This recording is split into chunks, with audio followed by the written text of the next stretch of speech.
Week 7, Lesson 5, Controversy. While Stan Lee was certainly one of the most influential people in the history of comics, there's some controversy surrounding how much work he actually did on the characters and the stories in the 1960s, and how he treated some of his artists. Remember that Stan Lee was hired by his cousin-in-law, Martin Goodman, to work as a writer and editor, and Stan Lee was the only person Martin Goodman did not fire in 1957. Starting with the Fantastic Four, Stan Lee wrote a summary of ideas for these characters, showing their powers. These characters he originally wrote about turned out slightly differently than the final version of the characters we all know today. The Thing was originally supposed to have a crush on the Invisible Girl and leave the team to become a villain. Mr. Fantastic was originally supposed to be able to change his face to look like other people. The Fantastic Four's powers were loosely based on the four elements. Mr. Fantastic's body was flexible, and he could alter his shape to fit into structures like water could. The Human Torch represents fire, the Thing was a rock-like with amazing strength and endurance, so he had the power of earth, and the Invisible Girl could disappear and be unseen, like air. It's likely that Stan Lee came up with most of the powers for these characters. But Jack Kirby had prototypes for the team in his series Challengers of the Unknown, a group of explorers that traveled around the world looking for adventure. The attitude of this group seems very similar to the Fantastic Four's. Most of the controversy of who created what came out of Stan Lee's writing technique called the Marvel Method. Stan Lee was an editor and had to work for Martin Goodman outside of just writing, so he could not afford to have his artists wait for him. Because of this, he gave very vague outlines on what he wanted to see in each of the issues. Kirby would then draw the issue and put little dialogue options in the margin to be filled in. Jack Kirby would hand the pages off to Stan Lee, who could rewrite the dialogue. Stan Lee would then take credit for writing, only to give Jack Kirby penciling credit. Because we don't know how detailed Stan Lee's descriptions were of the plot, it's nearly impossible to know who added what elements to each story. There's an unconfirmed myth that the issue where Galactus first appeared, Stan Lee's only instructions to Jack Kirby were he wanted the Fantastic Four to fight God. So, what does Kirby do? He draws a city-sized man with the letter G right on his chest. Jack Kirby would also draw on some characters into the story that Stan Lee did not ask for. Characters like the Silver Surfer. When Stan Lee saw the creation of the Silver Surfer for the first time, he asked Jack Kirby about it. Jack Kirby said that the godlike creature the Fantastic Four were fighting would probably have a herald. Stan Lee named the character the Silver Surfer, and gave the character his noble dialogue. Later in 1990, on April 13th, when asked on a radio interview about how he collaborated with Stan Lee, Jack Kirby said, I wrote the story. I wrote the complete story. I drew the complete story. And after I came in with the pencils, the story was given to an inker. An inker would ink the story, and a letterer would letter it. And I would give the story to Stan Lee or whoever had the editor's chair, and I would leave it there. I would tell him the kind of story I would do to follow up, and then I went home and I would do that story. And I wouldn't come into the office until I had that story finished. And nobody else had to work on a story with me. As time went on, Stan Lee didn't credit himself or Kirby as the writer of the stories. He credited them both as the creator of that issue. When it came to Spider-Man, Jack Kirby's family claims that he created the character.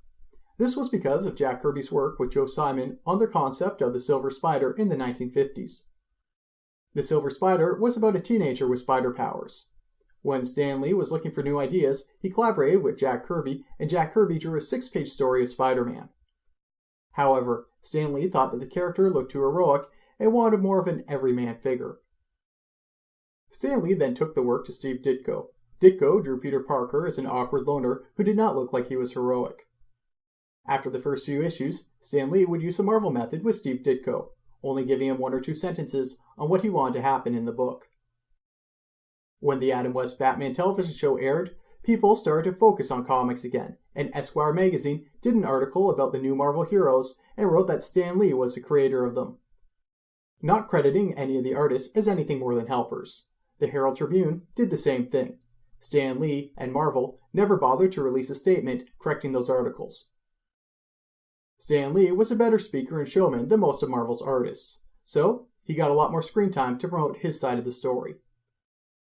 Some artists, like Jim Steranko, refuse to say anything bad about Stan Lee, even if they don't always compliment him. As Marvel properties began to become adapted into Saturday morning cartoons, based directly off the art created by Ditko and Kirby, the artists did not receive any royalties from it.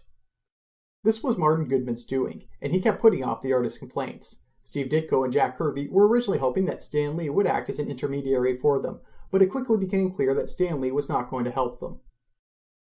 Steve Ditko became annoyed with Stan Lee's antics and left for Marvel's rival, Charlton Comics, where he tried to create an objectivist hero, coming up with the characters Mr. A and The Question. He originally returned to Marvel briefly in the late 1980s, where it was clear that his best days as an artist were over. He wrote and drew a book called Speedball about a teenage character like Spider-Man originally was. But where Ditko's Spider-Man was an anti-hero, Ditko's Speedball was a traditional hero. The book was not well liked and was eventually cancelled.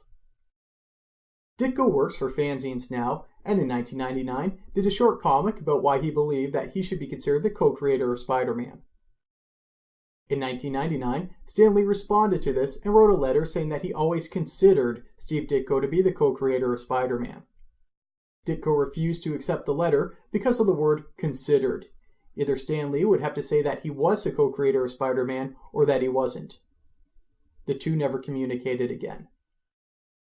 In a 2007 interview, Stan Lee admitted that he did not personally believe that Steve Ditko was the co-creator, since Spider-Man was not Ditko's idea, but Stan Lee did believe that if Ditko wanted the credit, he did enough work on the comic to earn it. As of 2012, Steve Ditko has refused to answer any questions about his career and has become incredibly elusive. He stands by his objectivist beliefs and refuses to sell his original artwork, not wanting to get into that market, and will cut up his original drawings, worth hundreds of thousands of dollars, just to reuse them. By 1970, Jack Kirby had been working exclusively at Marvel for over a decade. Whereas Stan Lee was the mouthpiece of the company, Jack Kirby was Marvel's backbone. After producing nearly a decade of constant bestsellers, Jack Kirby wanted more. He wanted a promotion to an editor position, he wanted royalties, and he wanted access to his original artwork. When Martin Goodman and Stan Lee refused to give him these, he left to work for Marvel's biggest rival, DC Comics, where he teamed up with Joe Simon again, writing short horror comics. Kirby then moved out of New York, across the country, all the way to California, where he was a big enough name that DC decided to let him work from there, even though he was so far away from their company. Not wanting to take jobs away from the Superman writers and artists at the time, Jack Kirby wrote and drew one of Superman's spin-off comics, Superman's pal, Jimmy Olsen. His work on Jimmy Olsen let him introduce characters that would later spin off into their own titles. With this, he created the Fourth World Comics, starring the New Gods. Jack Kirby and Stan Lee drew a modernized take on Thor, which became a success. Jack Kirby wanted to kill off Thor and replace him with the New Gods. When Stan Lee said no, he took the concept over to DC Comics, who allowed him to do whatever he wanted with his original characters. This allowed Jack Kirby to create characters like Orion, Scott Free, who is also known as Mr. Miracle, Big Barda, and probably the most famous character, Darkseid. The stories were not selling, and DC canceled all but one of Kirby's 4 books. Creatively, Jack Kirby never recovered from this.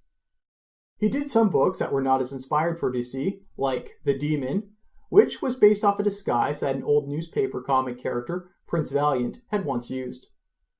And Kamandi, The Last Boy on Earth, which was heavily inspired by Planet of the Apes. Still wanting to work in comics, Kirby returned to Marvel one last time, where he created the Eternals, which were a slight retweaking of his New Gods premise. And he created a fan favorite, Devil Dinosaur, about a red Tyrannosaurus Rex, who befriends a proto-human named Moonboy, and they go on crazy adventures together. In 1978, after 8 issues of Devil Dinosaur, Jack Kirby left comics, and spent most of the rest of his career working in animation, which did not give him the creative freedom that comics did, but paid him better.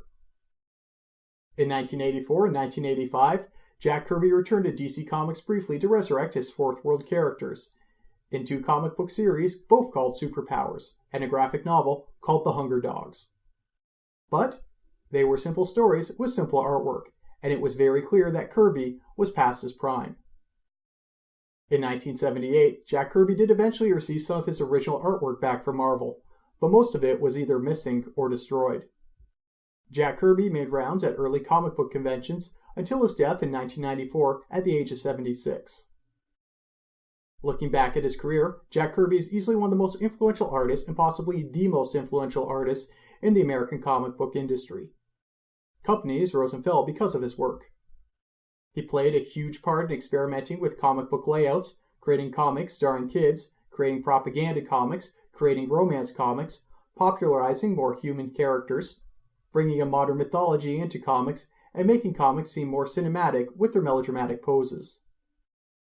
His complaints and mistreatment by the companies he worked for brought attention to the unfair business practices, and helped newer artists change them so that they got more benefits than he ever did, including keeping the original art, getting royalties for stories and characters, and ensuring that the artists would get writing and plot credit when they deserved it.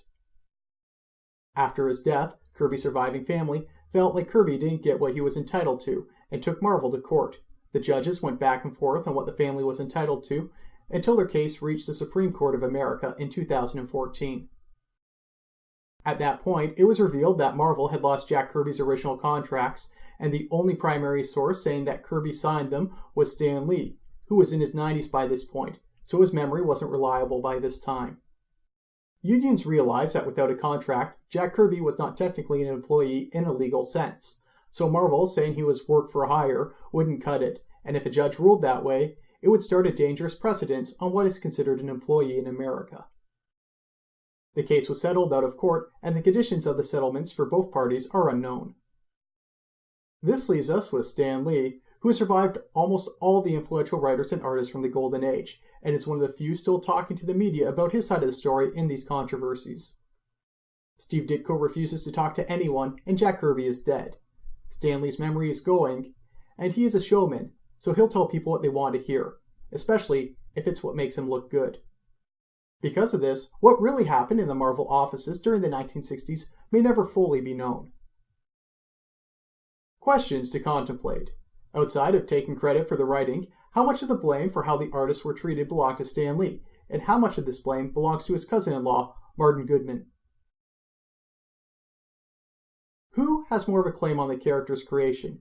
The person that came up with the idea, or the person hired to put that idea down on paper?